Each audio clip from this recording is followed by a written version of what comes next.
Hey, how's it going? This is Alan from Luxury Exotic Causes and Replicas, LLC. Back with a builder's tip. We've been busting our butts on some builds, so I haven't really had a chance to kind of give some builder's tips. We do have a chassis that we're about to put a kit on, but I actually want to kind of give you guys some pointers, those that are building kits and those that kind of follow the channel, supports the shop, and all the kind of good things. Everybody knows me, know I'm a big safety guy, big on safety. The number one thing I want to kind of explain in this video that I do see when people bring me kits that other people have built that we do complete and finish. One thing is the chassis being lopsided, okay? Most people, they bring their chassis to me for us to stretch them and do all those things, because if you don't have experience with it, then you kind of can screw it up, okay? If your chassis is lopsided, then your kit is gonna look lopsided. So you can be driving down the road and your car is gonna look like it's crooked. That's because your chassis is not what we call square, okay? We stretched this chassis 11 inches for one of our kits that we use to actually the proper wheelbase. What I wanna explain is if you come around this way, I'll show you. What we call square is actually meaning that it measures up the proper distance. Here's how you check for that. So what you do is you get you a measuring tape, you find you a point. Now, I always use this little knob because on all Fieros from 84 to 88s, they all have this little nub right here. What you do is you go from point to point. So what you do is you get your measuring tape, you attach it here, and you come at an angle, and I always come here, okay? I always come here. That gives you a good reference point, okay? The distance from here diagonally to here should be the same distance from here to here. The same, okay? If you're off by even a half an inch, a thousandth of an inch, your frame's crooked. Meaning that when you went to weld up your chassis, it was done incorrectly. Why is that important? The person will say, well, here's why that's important. The Fieros, their wheelbase, okay, the width of their wheelbase, meaning the width, okay? When it comes to Lamborghini kits, you have to actually add a depth, meaning you have to add at least like 5.5 inches, I believe, to each side, depending on the build. The Diablos and the Diablo roasters, they're about 4.5 inches out here. So why is that important? Here's why that's important.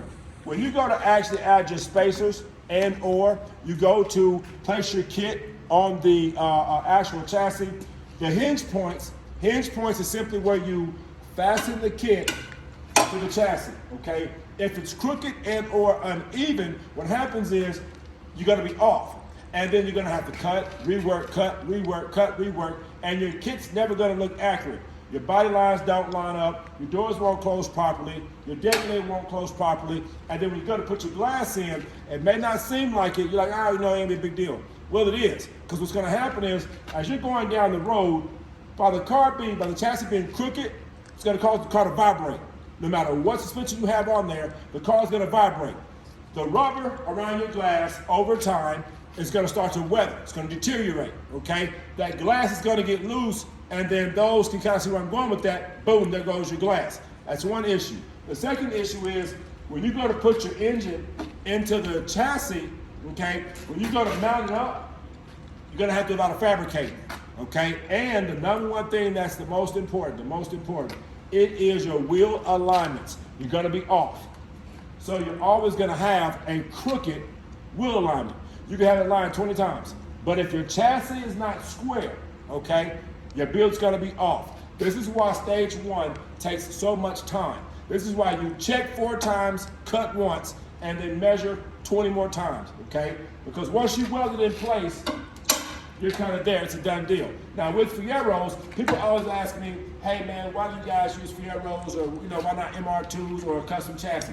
Well, we actually do, okay? We use MR2s, we use custom chassis. We only use about 40% of this actual Fiero, okay? Which means this is new square tubing here. This is 1 inch by 1 inch.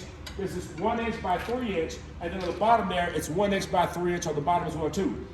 And then we come back in with 1/2 inch steel and we actually bolt in to the chassis as well. Those are some of the things that are very important as far as safety-wise, because you also want to understand, when you go to weld in your tubing, you want to make sure you get good tight welds, because mind you, anybody that's welded on aluminum, you know that even if you MIG weld, even if you TIG weld, when it comes to welding aluminum, it's a touchy situation, because when you go to weld it and you're going to tack it down, and tack it, all that means is you put a little tack weld. It's basically just to hold what you got in place, okay? When you go to tack weld it, it'll burn it, burn it, burn it. So you'll start to eat away the aluminum. Well, you'd say, well, that's not a big deal. I'll just kind of get some clamps and I'll just clamp it together where it's tight like that. Well, that's a problem, because mind you, if you stretch 11 inches on this side, but you only got about 10 and a half, 10 and a quarter, 10 and 3/8 on this side, that's a problem, because your car is going to be lopsided. It won't be square. It won't be safe, because at the same time, you gotta keep in mind, when you are using Fierros, the engine cradle, which is what this tire sits on, okay? The engine, the transmission, all of that is actually held on by 3 bolts, okay? We have these 3, 1, 2, 3 at the top. There's 1 bolt here on the bottom, and then there's 1 bolt right at the front of the cradle.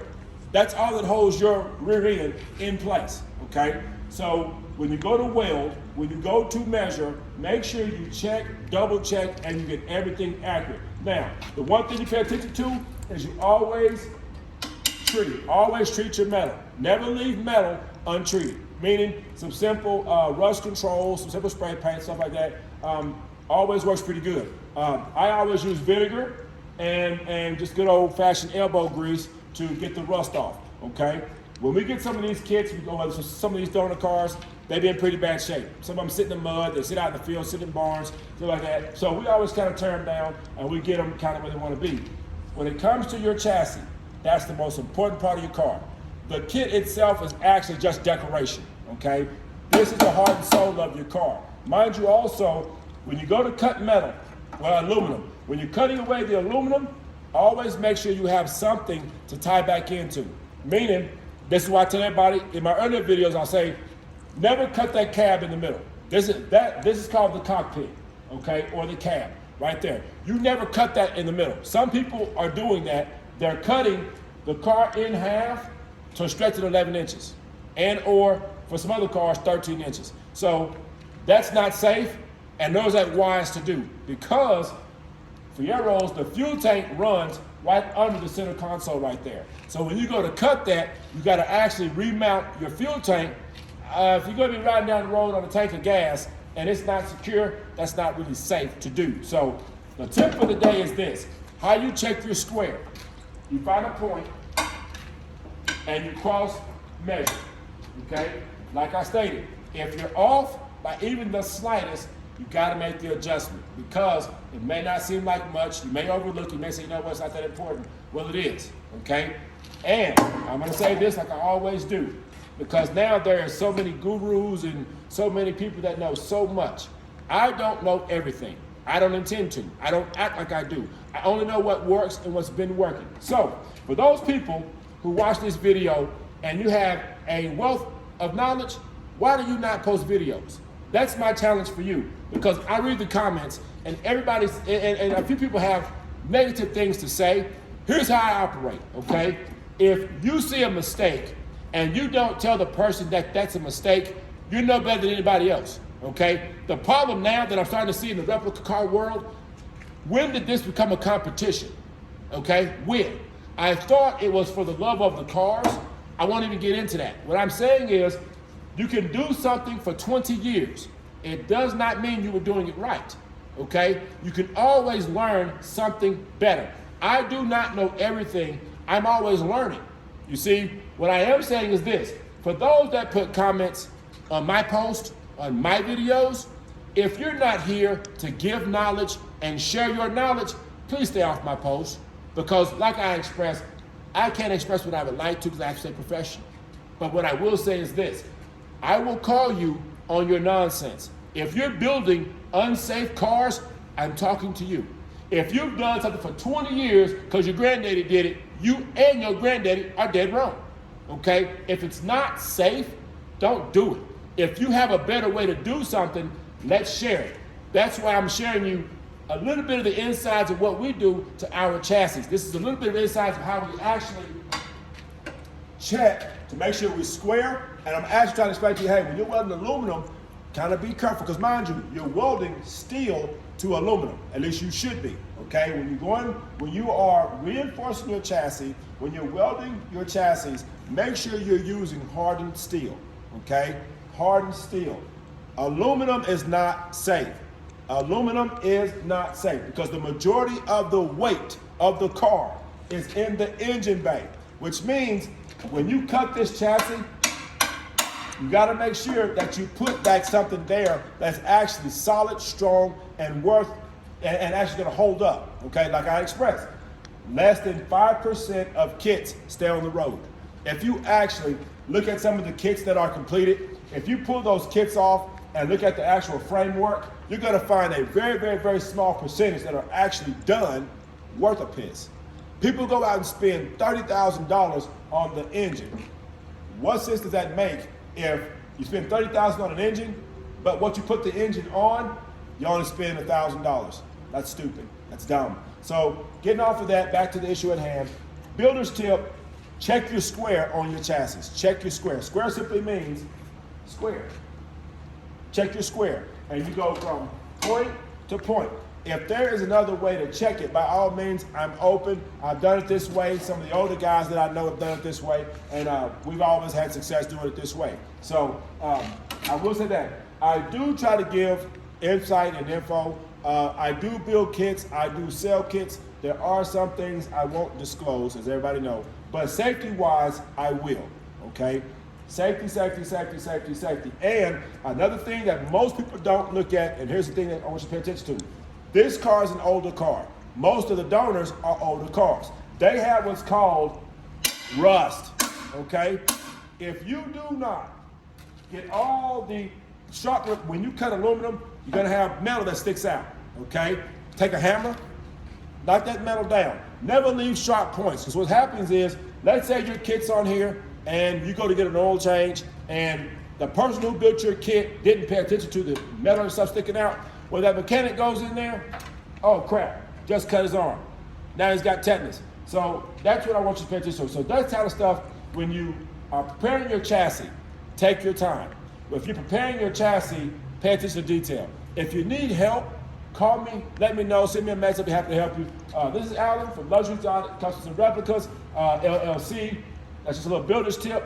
When you check your chassis, check them 2 or 3 times, okay? I understand we all want to get our kits done, but don't get your kit completed. Get your kit completed where it stays on the road, and not like the other 95% of kits that sit in the garage and become yard ornaments, okay? So if you got questions for me, shoot me a holler. If not, thank you for all those that support. Hopefully that helps you guys check your chassis. Hopefully that helps you guys check the squareness of your chassis. It will pay dividends. It will help in the long run. So thank you guys. If you need anything from me, give me a holler. If not, keep building and be safe.